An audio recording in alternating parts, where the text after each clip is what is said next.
जब रावण सीता का रण कर लेता है तो सीता से बोलते भाई नीच पापी तुमने ये गलत काम करा है, मेरे प्रभु आएंगे युद्ध करेंगे तुझसे। तो रावण तो घमंडी होता है, तो रावण किसकी सुनता है? तो रावण उसे क्या बोलता है? सीते सीते हो सावधान, तुम कब्जे में है, लंकापति रावण, तू रावण कब्जे में है, होकर पिंजरे में बंद अबेली उसकी याद सताती है, जो काटे नाक कान अपना के उसकी बात बताती है। वह वीर नहीं, वह कायर है जो अबला पर हाथ उठाता है। ये राम नहीं, ये रावण है जो माया से तुझे ले जाता है। क्या बात, बहुत बढ़िया। मेघनाथ का दास है लंका के सारे, सर झुकाते अग्नि वरुण भी कार भी यक्ष भी गंधर्व भी सरदार भी महिपाल भी, कौन है तीनों भुवनों भी करे अनुरीत, इंद्र को विजय कर पाया है, नाम है इंद्रजीत।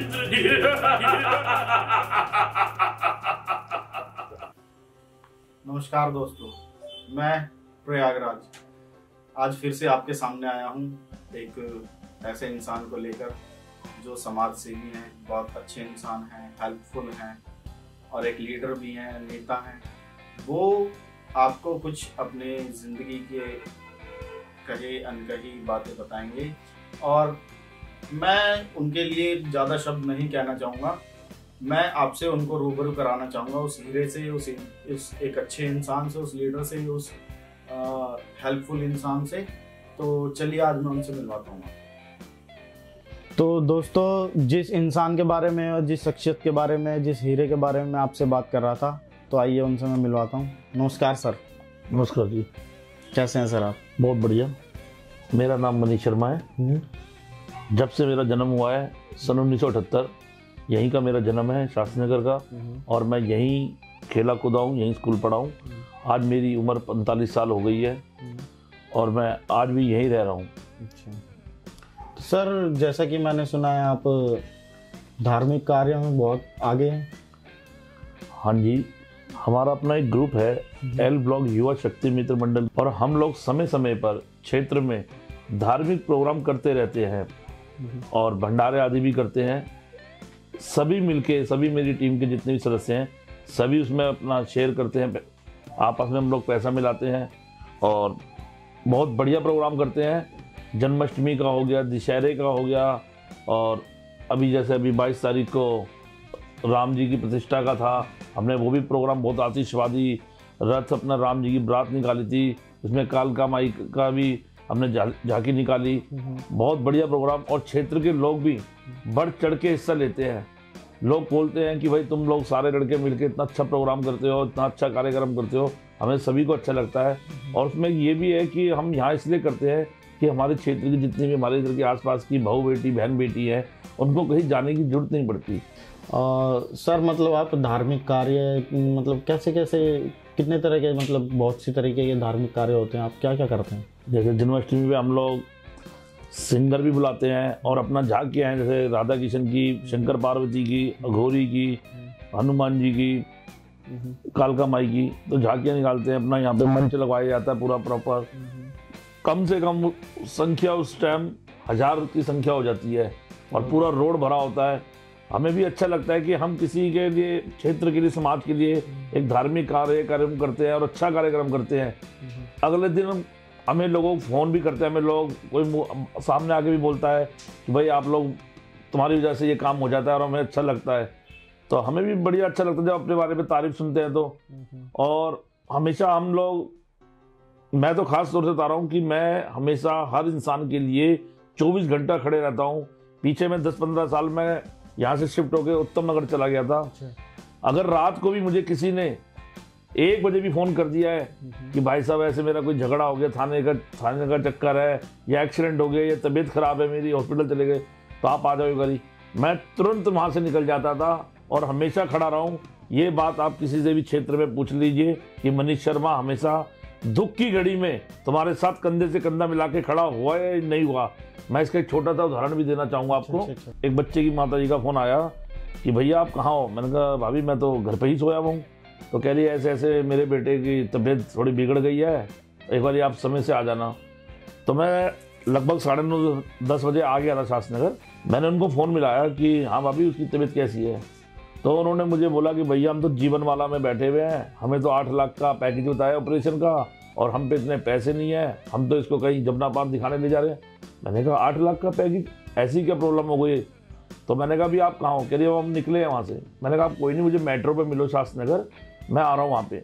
मैं जब तक वहाँ पहुँचा तो वो लड़का साइड में खड़ा होकर बाथरूम कर रहा था और उसके बाथरूम से ब्लड निकल रहा था। मैं तो बहुत हैरान हो गया एकदम कि ये क्या हुआ। मैंने तुरंत अपनी स्कूटी वहीं खड़ी करी, ऑटो करा उसकी माता जी को, उस लड़के को, और खुद मैं ऑटो में बैठा। मैं दीनदयाल ले गया। उसके बाद 1 घंटे बाद कम से कम 20 बंदों की डॉक्टर की टीम वहाँ पे आ गई और मुझसे पूछा आपका क्या संबंध है इनसे। मैंने कहा जी मैं तो चाचा ही लगता हूँ लड़के का वैसे। तो उन्होंने कहा जी आपके लड़के की लीवर फट गया है, अच्छा, किडनी फट गई है और चिल्ला होता है वो टूट गया है। आपका लड़का 95% तो डैमेज हो चुका है। अगर आपको लगता है कि आपके पास पैसे हैं तो आप कहीं भी बड़े बड़े हॉस्पिटल में ले जाओ या कहीं और ले जाना चाहते हो वहाँ ले जाओ। मैंने कहा जी जब 95% डैमेज हो गया तो मैं इस बच्चे को कहाँ लेके जाऊँगा, अब आप ही देखिए। तो उन्होंने मुझे बोला कि इसका ऑपरेशन इमीडिएटली आज ही करना पड़ेगा।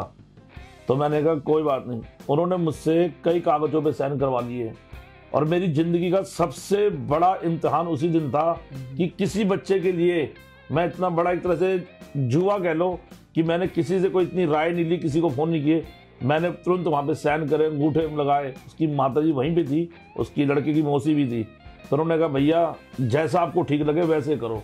मैंने भगवान का नाम लेके मैंने सारे साइन मैंने अंगूठे करे। उन्होंने उसी टाइम रात को 11:45 बजे उसका ऑपरेशन चालू हुआ था और 5:10 तक सवेरे तक, और मैं उस दरवाजे के बाहर ही बैठा था।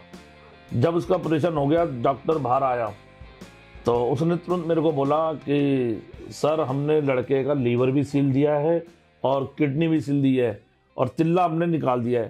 3 दिन तक आपने ध्यान देना है कि इसके बाथरूम में ब्लड ना आए, बस। मैंने कहा ठीक है जी। उस लड़के का पूरा यहाँ से यहाँ तक पूरा फाड़ा हुआ था, मतलब मुझसे देखा तक नहीं गया था। लेकिन मुझे बड़ी खुशी होती है आज कि चाहे मैंने भी कोई ज़िंदगी में उतार चढ़ाव देखे हैं, गलत काम भी करे होंगे, लेकिन मेरे को आज खुशी इस चीज़ की है कि कई इंसान अपनी ज़िंदगी में अच्छे काम भी करते हैं, लेकिन मैंने एक काम ऐसा कर दिया अपने जीते जी जिससे मुझे अपने पे गर्व भी होता है कि मैंने आज उस बच्चे का जन्म बचा लिया। आज उस माँ को बच्चा मिल गया, उस बच्चे को माँ मिल गई। आज वो भगवान की दुआ से लड़का कमा रहा है, खा रहा है, घूम रहा है, फिर रहा है सब जगह, और वो लड़का बिल्कुल तंदुरुस्त है इस टाइम। तो मैं ये चाहता हूँ कि कभी भी किसी भी इंसान के रूप में अगर आपकी जरूरत पड़ती है कि भाई ये काम करना है, आप कभी पीछे मत हटो, प्रयास करो। क्या पता आपके एक छोटे से प्रयास से किसी को जिंदगी मिल जाए। बिल्कुल। तो मैं कभी भी इन कामों से पीछे नहीं हटा हूँ, मैं सबसे पहले आगे खड़ा होता हूँ। मुझे ये भी याद है अच्छी तरह, यहाँ पे एक केस और भी हुआ था, झगड़े वगड़े में लड़के चले जाते हैं, कई बार गलत आरोप लग जाते हैं। मैं थाने जाके भी खड़ा हो जाता हूँ कि भाई ये काम इन्होंने गलत नहीं किया है, आप इसको पहले चेक करो सब कुछ। तो मुझे लोग समाज में आज भी कहते हैं कि सबसे पहले अगर दुख की घड़ी है तो सिर्फ मनीष को याद करो, वो जरूर आएगा। मैं उनमें से नहीं हूँ कि फ़ोन स्विच ऑफ कर दिया, मेरा फ़ोन नॉट रीचेबल है, भाई मैं तो कहीं और आया हुआ हूँ। मैं तुरंत फ़ोन उठाता हूँ, रात को चाहे मुझे 2 बजे भी फ़ोन आ जाए, मैं फ़ोन जरूर उठाता हूँ। और मैं यही कहता हूँ जितना समय मुझे वहाँ से यहाँ तक आने में लगेगा वही लगेगा, बाकी कोई ऐसा नहीं है भाई मेरी गाड़ी में तेल नहीं है, भाई मेरी गाड़ी पंचर, आज मेरे पे गाड़ी नहीं है, मैं कैसे आऊँगा, मैं चल कल आऊँगा। क्योंकि रात को मैं कोई बहाना नहीं मारता। रात के समय अगर आपको कोई फ़ोन कर रहा है तो आप ये सोचो संसार बहुत बड़ा है, वो कहीं भी फ़ोन कर सकता था, लेकिन वो अगर आपको कर रहा है फ़ोन तो आप उसके लिए भगवान हो। बिल्कुल। उसने कुछ सोच के आपको फ़ोन किया होगा, करने को तो अपने चाचा ताऊ फूफा गली मोहल्ले में भी कर सकता है। लेकिन भाई मेरा अपना ये मानना है, समाज के प्रति हमेशा आगे बढ़ चढ़ के हिस्सा लो, काम करो। जिंदगी के अंदर मैं कह रहा हूँ दौलत और गोल्डी पैसा नहीं है, सबसे बड़ी बात है समाज सेवा। जब आपका समय आएगा, जब तुम इस दुनिया को छोड़ के जाओगे, आपकी अर्थी के पीछे जब मेला चलेगा, तब याद रखना, तब आप खुद देखोगे कि मैंने कितना गोल्ड, कितना पैसा कमाया है। बिल्कुल। क्योंकि पैसे से तो किसी का भी काम कर सकते हैं हम, लेकिन तुम अपनी शरीर, अपने भाग दौड़ से अगर किसी का काम कर रहे हो तो वो सबसे बड़ा काम है। आज के टाइम पे जो लोगों के पास है वो समय नहीं है, सबसे बड़ी। बिल्कुल समय नहीं है किसी के पास, सब बहाने मार देते हैं। पीछे समय ऐसा आया लॉकडाउन का, उस लॉकडाउन के अंदर भी मैंने बढ़ चढ़ के हिस्सा लिया। यहां तक कि जब एक घर के अंदर एक बाप अपने बेटे को हॉस्पिटल ले जाता हुए डर रहा था, मैं उस टाइम भी हॉस्पिटल में कईयों को लेके गया हूं मैं। तो हमेशा मैं उस युवा शक्ति से पहले जरूर कहूंगा कि युवा शक्ति जो भी हो, हमेशा बढ़ चढ़ के आ गया है समाज के लिए। पीछे किसी एक परिवार में आग भी लग गई थी और बेचारा रेंट पे था, उसके छोटे छोटे बच्चे थे 3, तो उसका सारा तहस नहस हो गया था। राशन जितना मेरे से उसका डलवाया, मैंने उसको और थोड़ा पैसों की भी हेल्प करी। मैंने कहा मेरे भाई, ये दुख की घड़ी जो होती है किसी को बता के नहीं आती है, और दुख की घड़ी कभी भी किसी पे भी आ सकती है, मुझ पे भी आ सकती है। अगर मैंने किसी के लिए अच्छाई करी होगी तो कोई मेरे लिए आगे बढ़ेगा, नहीं तो हर बंदा कहेंगे अरे यार ये कौन सा आता था, हम क्यों आए। प्रयास जरूर करना चाहिए, काम हो या ना हो बात की बात है, लेकिन तुम घर से ना निकलो, प्रयास करना चाहिए। और भी यहाँ पे जैसे किसी का आधार कार्ड बनवाना होता है, पहचान पत्र बनाना होता है, तो मैं खुद उनके साथ जाके बनवा के लेके आता हूँ, क्योंकि मुझे पता है कि कोई इंसान आज 300 रुपए की दिहाड़ी पे काम कर रहा है, कोई 400 रुपए की दिहाड़ी पे काम कर रहा है, तो छुट्टी लेना कोई आसान बात नहीं है। और वो छुट्टी भी लेता है, उसके बाद पूरा दिन लाइन में लगता है, उसका काम नहीं होता है, तो बड़ा दुख होता है कि इसकी 300 रुपए की दिहाड़ी भी मारी गई, इसका काम भी नहीं हुआ। अगर मेरे जाने से उसका 2 घंटे 3 घंटे में काम होता है, तो मुझे ऐसा लगता है कि मैंने एक अच्छा काम कर दिया है। तो सर एक चीज़ मैं आपसे और पूछना चाहूँगा, जैसे कि आज की जनरेशन है वो नशे की तरफ ज़्यादा आगे बढ़ रही है, उसके प्रति आप क्या कहना चाहेंगे?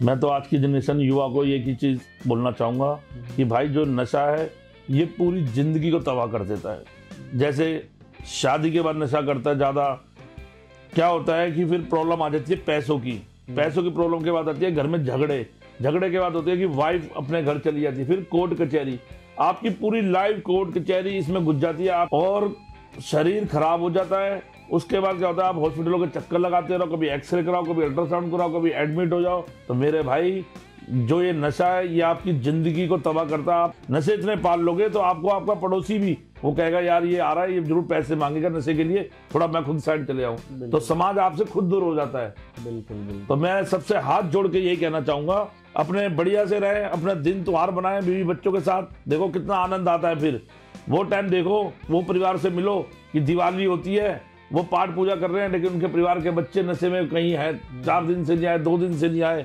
और वो बेचारे मन मार के पाठ पूजा करते हैं। और एक वो परिवार होता है जो अपने घर में दिए जला रहे हैं, मस्ती से बम पटाखे फोड़ रहे हैं, एक दूसरे को गिफ्ट दे के आ रहे हैं कितनी खुशी से। तो उस परिवार से पूछो ना जिसने दिवाली के रूप में काली रात देखी हो। नशे को अगर कहीं भी मेरा ये समाचार, मेरी ये बात अगर कोई सुन रहा है, तो भाई आज ही नशे को छोड़ो, इसको त्यागो।